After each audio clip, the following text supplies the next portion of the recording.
Épisode. Boris Vian avait 80 ans d'avance sur ChatGPT. Mais pas parce qu'il avait prévu les machines. Parce qu'il avait compris avant nous ce que la vitesse fait aux êtres. Les masques finissent par parler à notre place, une voix peut être copiée jusqu'à devenir une marchandise, et une œuvre ne naît jamais sans brûler quelque chose quand le temps vous mord déjà le cœur. Chapitre 1. Le cœur comme compte à rebours. Certains artistes travaillent parce qu'ils ont du talent, d'autres parce qu'ils ont faim. Boris Vian, lui, travaille parce qu'une phrase est entrée dans sa vie comme une lame. Paris, 1932. Il a 12 ans. Une infection, un rhumatisme articulaire aigu, puis cette séquelle qui ne le quittera plus, une insuffisance aortique. Le cœur ne ferme plus tout à fait, il fuit et annonce déjà la fin. On lui dit très tôt qu'il devra faire attention. On lui prescrit la prudence, le sommeil, la mesure, presque une vie en sourdine. Boris Vian va prendre cette ordonnance comme une provocation. Oui, il a brûlé la chandelle par les deux bouts, mais pas comme un poseur, pas comme un mondain qui cherche une légende. Il l'a brûlée comme un ingénieur brûle une mèche, en sachant qu'elle est courte, en regardant la flamme descendre, en décidant que tant qu'il reste de la cire, elle servira à éclairer quelque chose. Il mourra à 39 ans. De 12 à 39 ans, cela fait 27 ans. 27 ans avec ce cœur qui n'est jamais vraiment réparé.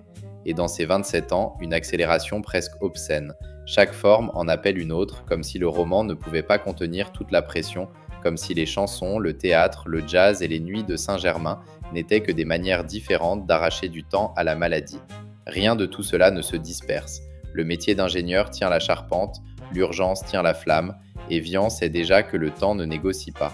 Ingénieur formé à Centrale, il connaît le poids des normes et la résistance des matériaux.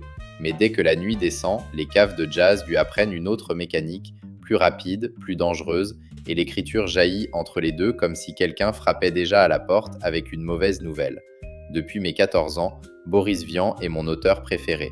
Non pas seulement parce qu'il est drôle ou culte, mais parce qu'avec lui, j'ai compris que le français pouvait s'écrire autrement, avec plus de poésie et moins d'académisme, avec des images si fortes qu'elles ne décorent pas la phrase, elles la font exploser. Avant Vian, la langue française pouvait me sembler surveillée, bien peignée, assise au premier rang. Avec lui, elle sortait par la fenêtre et devenait à la fois cave de jazz, laboratoire, blessure, jouet dangereux. Ce choc-là ne m'a jamais quitté. Une phrase pouvait boiter, rire, saigner, danser et devenir plus vraie précisément parce qu'elle refusait de marcher droit. Le parallèle avec l'intelligence artificielle devient alors troublant.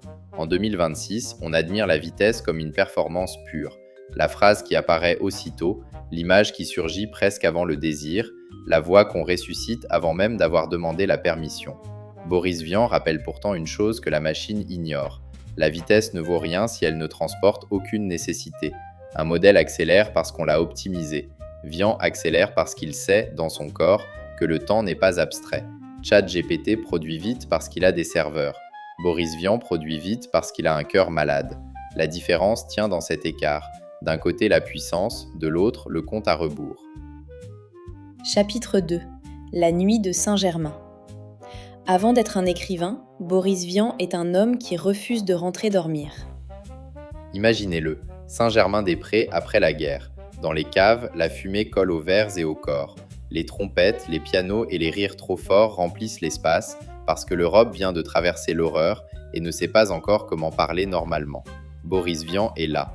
Il est trop grand, trop mince, fragile et insolent, avec un cœur qu'il devrait ménager, une trompette qu'il ne devrait peut-être pas pousser trop loin, et une intelligence qui s'ennuie dès que le monde devient sérieux trop longtemps. Il y a chez lui une forme de joie qui n'est pas légère, une joie de condamné qui danse avant l'aube. Voilà pourquoi la formule brûler la chandelle par les deux bouts lui va si bien. Elle n'est pas seulement biographique, elle est esthétique. Chez lui, l'humour n'est pas un rideau posé devant le tragique, c'est un chalumeau. Il attaque le sérieux et la mort avec la même insolence, comme si chaque gag lui gagnait quelques secondes contre le verdict du cœur. Et cette joie-là, il faut l'entendre aussi dans les chansons de refus joyeux, presque de carnaval, comme On n'est pas là pour se faire engueuler. Là, Boris Vian ne fait pas un manifeste, il fait une bousculade en musique. Le monde voudrait vous ranger dans le bon couloir et vous faire taire au passage. Vian lui répond par une grimace, un refrain, une échappée. Un beau matin de juillet, le réveil a sonné dès le lever du soleil. Et j'ai dit à ma poupée, faut te secouer, c'est aujourd'hui qu'il passe. On arrive sur le boulevard sans retard pour voir défiler le roi de Zanzibar. Mais sur le champ, on est refoulé par les agents. C'est drôle, oui, mais jamais seulement drôle. Chez Boris Vian, le gag a les coudes dehors et la chanson légère finit elle aussi par dire « Poussez-vous, on veut vivre ».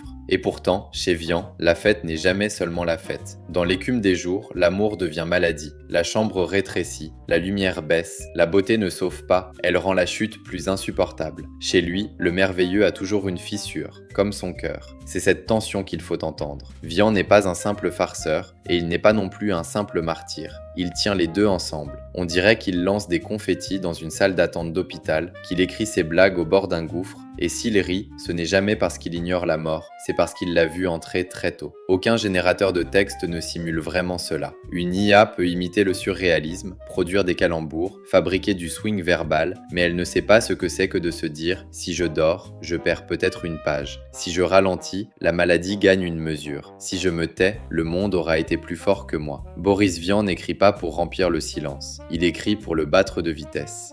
Chapitre 3. Vernon Sullivan. Ce n'est pas seulement un pseudonyme, c'est une bombe, placée dans le marché du livre. 1946. Paris sort de l'occupation. Le pays a faim de papier et de scandales, mais surtout d'une Amérique rêvée, violente, exportée en fumée de cigarettes, en jazz, en romans noirs et en promesses de corps plus libres. La fiction américaine devient un miroir où la littérature française regarde à la fois son désir de brutalité et sa peur de perdre son prestige. Boris Vian aperçoit la faille dans la vitrine. Il ne va pas seulement écrire un roman, il va fabriquer l'écrivain qui permettra de le vendre. Vernon Sullivan, un romancier noir américain imaginaire, un nom qui semble remonter du sud-américain avec l'odeur du roman noir, du sexe, de la vengeance et de l'interdit. Vian ne signe pas vraiment, il se présente comme traducteur. Il devient l'homme qui fait passer la voix d'un autre. Sauf que cette voix est un fantôme avec un contrat d'édition. Mais il faut aller plus loin parce que J'irai cracher sur vos tombes n'est pas seulement un livre violent attribué à un auteur noir imaginaire. Au centre, il y a Lee Anderson, un homme d'ascendance noire, à la peau très claire, assez claire pour être pris pour blanc,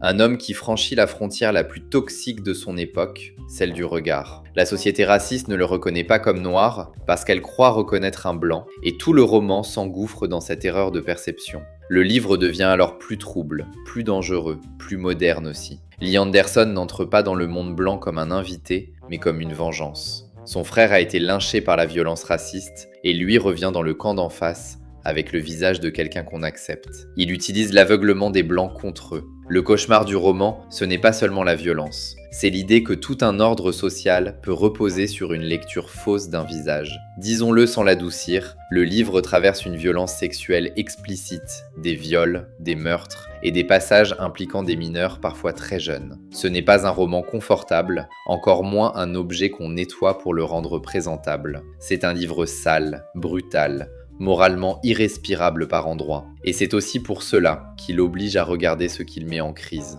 Le scandale ne tient donc pas seulement au sexe ou à la brutalité. Il tient à une question insupportable pour l'époque. Si le corps que vous croyez reconnaître vous ment, alors l'ordre racial, social, moral peut reposer sur une simple erreur de perception. Et celui que vous avez humilié peut revenir sous un visage que vous invitez dans votre salon. J'irai cracher sur vos tombes sort en 1946. La légende veut que le livre ait été écrit à marche forcée, en une poignée de jours. Le livre choque assez pour fasciner, circule assez pour vendre, et le scandale monte jusqu'à transformer ce qui devait être un coup littéraire en affaire publique. Il faut être précis, ce n'est pas seulement une histoire de fausse identité d'auteur. Juridiquement, l'affaire touche surtout aux bonnes mœurs, à l'obscénité, au scandale moral. Mais culturellement, la question est plus profonde. Qui parle ? De quel droit ? Avec quelle voix ? Et pourquoi le même texte devient-il plus vendable, plus excitant, plus crédible quand on croit qu'il vient d'un autre corps ? Là, Boris Vian est terriblement moderne.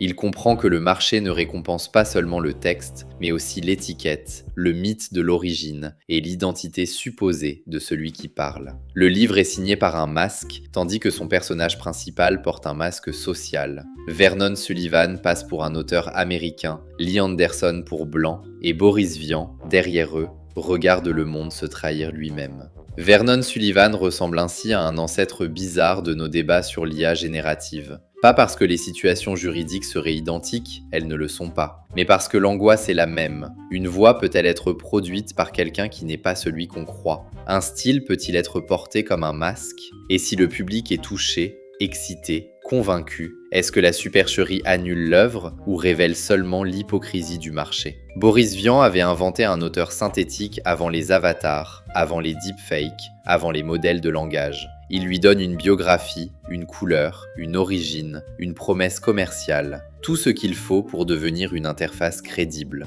Et derrière l'interface, il y avait Boris, rire en coin, regard d'ingénieur, cœur abîmé, en train de démonter la littérature comme une machine malhonnête. Mais un masque qu'on vend finit toujours par réclamer son dû.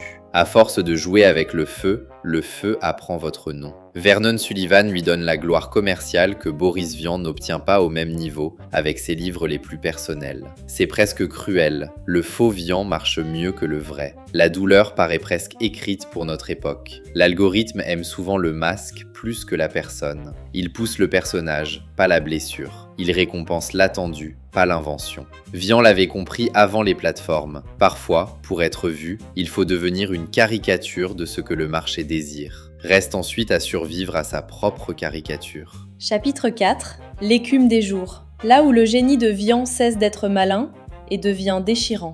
On pourrait croire que Boris Vian est seulement un provocateur. Vernon Sullivan, les chansons drôles, les pamphlets, les titres qui claquent. Mais si on veut comprendre pourquoi il brûle encore, il faut entrer dans l'écume des jours. Un détail presque matériel rend ce livre, pour moi, encore plus bouleversant. J'ai une copie numérotée du manuscrit original, et on y voit cette chose incroyable.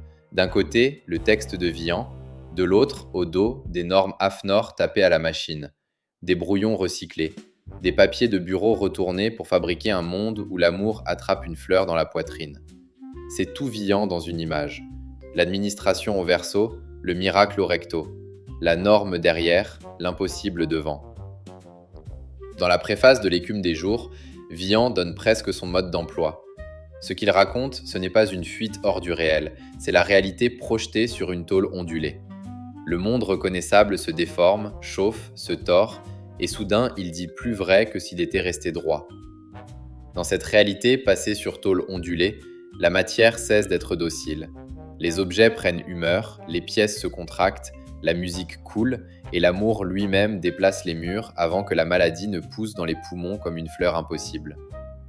Le héros, Colin, possède un pianoctail, un piano qui transforme les notes en boisson. On joue une mélodie et la machine compose un cocktail. Musique en entrée, goût en sortie. Ce n'est pas une blague gratuite, c'est une théorie de l'art, l'idée qu'une forme puisse traverser les sens, qu'une phrase prenne couleur, qu'une note laisse un parfum, qu'une émotion se boive lentement avec une amertume finale. Notre époque appelle cela génération multimodale. On donne une consigne et déjà l'image arrive. On tend une voix et presque aussitôt un visage se fabrique. L'époque entière rêve de convertir un signe en sensation. Vian, lui, imaginait déjà une machine capable de faire passer une émotion d'un sens à l'autre. La différence pourtant est immense. Le pianoctail n'est pas froid. Il ne transforme pas seulement un signal, il transforme une interprétation. Le même morceau joué autrement ne produit pas exactement le même goût. Nos machines poursuivent encore ce rêve, non pas convertir des données, mais convertir une présence. Avant même l'arrivée de Chloé, une phrase ouvre déjà la blessure. Une phrase qu'on ne trouve nulle part ailleurs dans la littérature française. Boris Vian conjugue être amoureux comme une leçon de grammaire. Je voudrais être amoureux, dit Colin. Tu voudrais être amoureux. Il voudrait idem, être amoureux. Nous, vous, voudrions, voudriez être. Il voudrait également tomber amoureux. C'est presque enfantin. C'est une conjugaison de manuels scolaires. Et c'est peut-être la plus belle déclaration d'amour de toute la littérature française du XXe siècle. Parce qu'elle saisit l'amour avant même qu'il ait un visage. Le désir d'aimer nu, sans destinataire encore, avec cette évidence désarmante que tout le monde voudrait être sauvé par la même phrase. Un modèle de langage peut imiter la formule, pas le manque qu'il appelle. Il ne désire pas, il prédit. Vian, lui, écrivait depuis le désir pur. Puis vient Chloé. Ici, il faut ralentir. Chloé n'est pas seulement un personnage amoureux, c'est l'instant où tout le roman devient fragile. Son prénom arrive comme un accord de Duke Ellington, une douceur suspendue presque irréelle. Elle entre dans la vie de Colin comme si le monde, enfin, acceptait de devenir tendre. Avec Chloé, Boris Vian atteint une chose rare, une innocence qui n'est pas niaise, une lumière qui ne sait pas encore qu'elle va manquer d'air. Colin l'aime comme on aime quand on croit encore que l'amour peut organiser la matière autour de lui. Autour d'elle, la matière paraît consentir, les pièces changent, les objets obéissent, la musique devient boisson et le réel lui-même semble s'incliner. Tout semble possible parce qu'elle est là, jusque dans les détails les plus absurdes, soudain devenus graves. C'est précisément ici que Vian devient cruel. Pas cruel par goût du malheur, cruel parce qu'il sait que la beauté ne signe aucun contrat avec la durée. Chloé tombe malade et tout ce monde inventé commence à perdre sa couleur. Le jeu tourne à la menace, le miracle au symptôme, et ce qui faisait rire commence à serrer la gorge. L'émotion monte alors, sans violon facile, portée par cette idée. Chez Vian, l'imagination ne protège pas du réel. Elle le rend plus visible. Une maladie dans un roman réaliste, c'est un diagnostic. Chez Vian, c'est un nénuphar qui grandit dans la poitrine, une fleur belle et monstrueuse qui demande de la place là où il faudrait du souffle, jusqu'à transformer la poésie en étouffement. Alors chaque geste d'amour devient une tentative dérisoire contre l'inévitable. On voudrait sauver Chloé avec de la beauté, avec des fleurs, avec de la musique. Mais plus on essaie, plus le monde se contracte. La chambre se referme pendant que la lumière baisse. L'argent manque, les amis s'éloignent, et l'amour, lui, reste immense. Mais il n'a plus assez de monde autour de lui pour respirer. Le plus déchirant tient peut-être là. Chloé ne meurt pas dans un monde gris. Elle meurt dans un monde qui avait été inventé pour que la vie soit plus belle. Elle meurt au cœur même du merveilleux. On comprend alors la violence secrète de Boris Vian. Il ne nous montre pas que la fantaisie console de la mort. Il nous montre que la fantaisie rend la mort plus intolérable, parce qu'elle nous avait fait croire, une seconde, qu'un autre monde était possible. C'est pour cela que Vian n'est pas seulement en avance sur ChatGPT, il est en avance sur notre façon de penser la création automatique. Parce que nos modèles savent produire du vraisemblable, Vian produit de l'impossible qui sonne plus vrai que le réel. Un modèle de langage calcule une distribution de mots probables. Vian, lui, cherche l'exception qui fait saigner la règle. C'est la pataphysique, la science des solutions imaginaires, des exceptions, des mondes où l'absurde n'est pas une fuite, mais une méthode de connaissance. Vian appartient à cette constellation avec Queneau, Ionesco, Prévert, tous ces gens qui comprennent que le réel est parfois trop pauvre pour dire la vérité, et au centre demeure ce cœur, toujours, un cœur qui fuit, qui sait, et qui transforme chaque invention en compte à rebours. Dans l'écume des jours, ce n'est pas seulement Chloé qui étouffe, c'est tout le rêve moderne qui manque d'air. Chapitre 5. La chanson du refus. Une lettre peut-elle tenir tête à un État ? Boris Vian a répondu oui, mais il l'a payé en haine. Mai 1954. La guerre d'Indochine est là et déjà l'Algérie approche comme un orage. La France enfile alors ses grands mots, honneur, devoir, patrie, comme on couvre une mécanique de mort avec un drapeau propre. Boris Vian écrit une lettre. Ni hymne ni tract compliqué, une lettre, une adresse presque administrative, presque trop calme. Monsieur le Président, je vous fais une lettre, que vous lirez peut-être, si vous avez le temps. Je viens de recevoir mes papiers militaires pour partir à la guerre, avant mercredi soir. Derrière cette politesse, tout tremble. Le narrateur dit en substance « On m'appelle et soudain mon corps entre dans le calendrier de la guerre avec une date, un uniforme, une place prévue dans la machine. Mais moi, je ne veux pas partir, je ne veux pas tuer, je ne veux pas que mon corps devienne un outil d'État. C'est presque poli. Et c'est précisément pour cela que c'est explosif. Le personnage ne hurle pas, et c'est justement là que l'État devient assourdissant.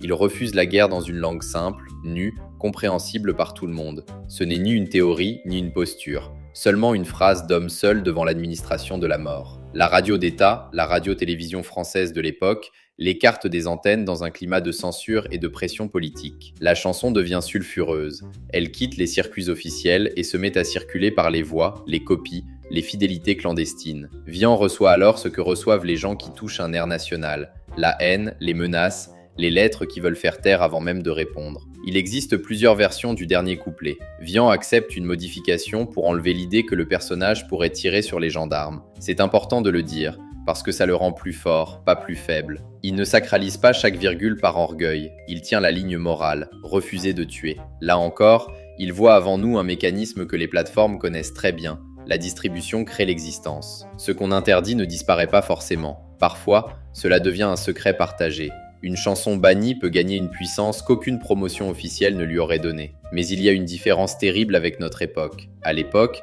l'ennemi a encore un visage administratif, une antenne fermée, une consigne politique, un courrier menaçant. Aujourd'hui, quand une plateforme enterre une voix, elle ne dit rien. Aucun tampon, aucune signature, aucun guichet, seulement une courbe qui tombe. Vian se battait contre une porte fermée. Les créateurs d'aujourd'hui cherchent parfois la poignée d'un mur invisible. Pourtant, cette chanson reste. Une chanson vraiment simple peut devenir indestructible quand il n'y a plus de sophistication possible. Soit on accepte de tuer, soit on dit non. Vian, qui plaisante partout, ne plaisante plus ici. Et c'est peut-être pour cela que la chanson transperce encore. Le bouffon pose son nez rouge sur la table, regarde le pouvoir en face et dit non. Chapitre 6. L'homme aux 1000 sorties. Roman, jazz, chanson, chronique. Boris Vian n'a pas une carrière. Il a une fuite en avant organisée. Il faut se méfier d'une erreur, croire que Boris Vian se disperse, qu'il touche à tout parce qu'il ne choisit pas. C'est l'inverse. Vian touche à tout parce qu'un seul canal ne suffit pas à la pression intérieure. S'il avait vécu 80 ans, il aurait peut-être ralenti, classé ses papiers, donné des entretiens tranquilles sur la maturité. Mais il n'a pas cette perspective. Alors il sort par toutes les issues. Le roman déborde et devient chanson.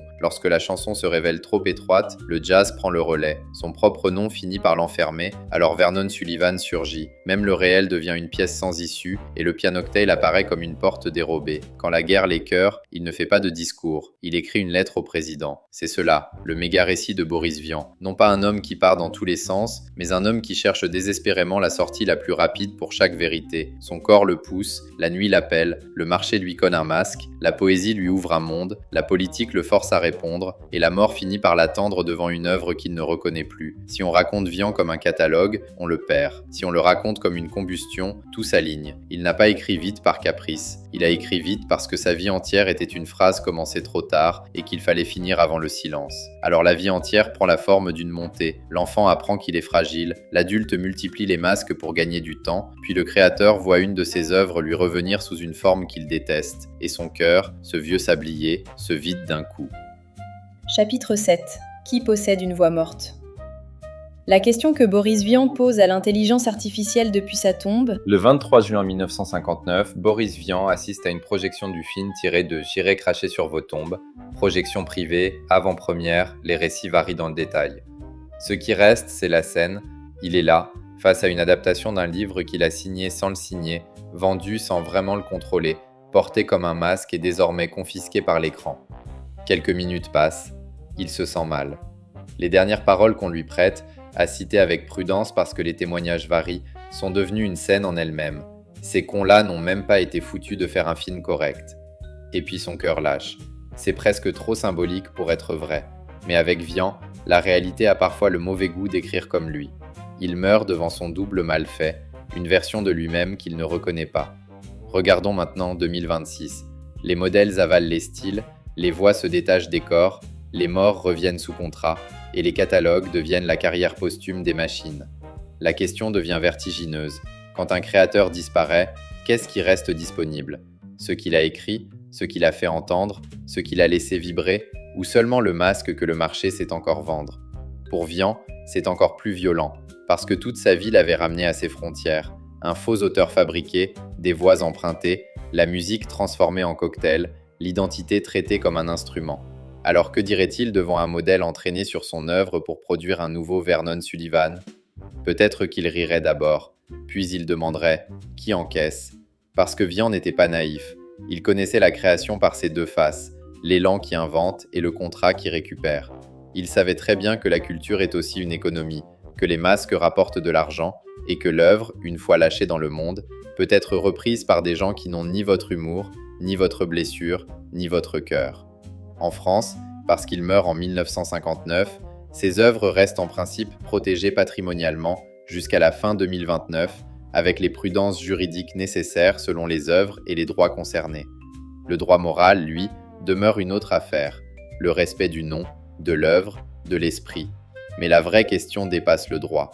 Peut-on imiter Vian sans entendre, dans sa propre poitrine, le robinet du temps qui fuit ? Peut-on générer du Vian sans avoir cette urgence de vivre, cette insolence contre la mort, cette capacité de faire rire et de casser le cœur dans la même phrase ? Une IA pourra produire des phrases à la manière de Vian.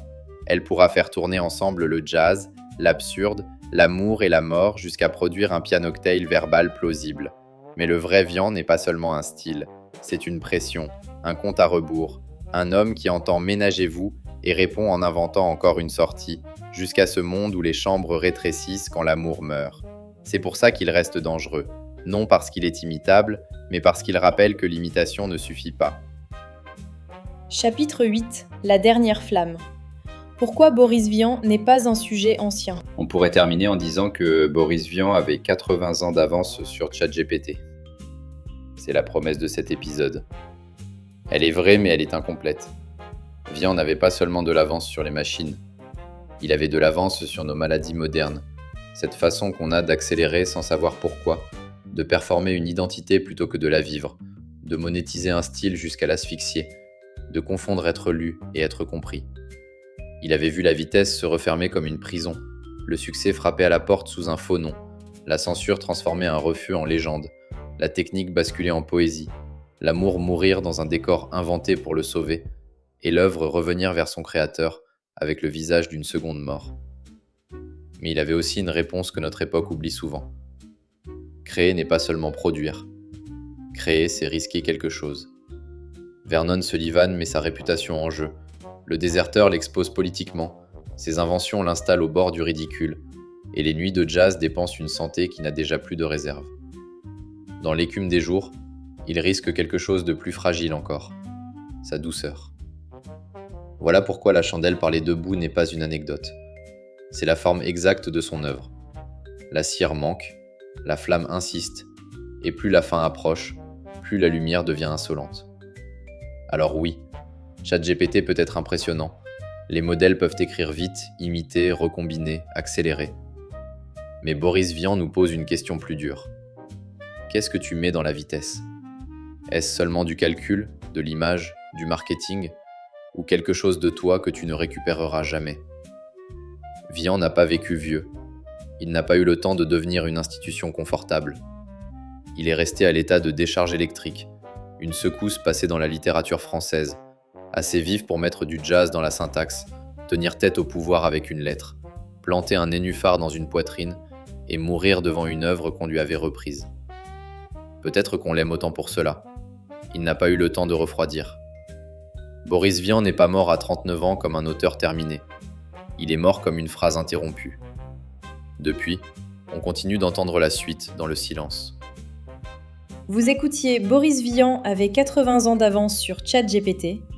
Si cet épisode vous a touché, partagez-le à quelqu'un qui aime les artistes, capables de vivre sans demander l'autorisation au monde. Si vous pensez encore que l'intelligence artificielle est un sujet neuf, relisez Boris Vian. Il avait déjà inventé les masques, les machines, les voix copiées. Et la question la plus importante de toutes, qu'est-ce qu'une œuvre coûte vraiment à celui qui la crée ?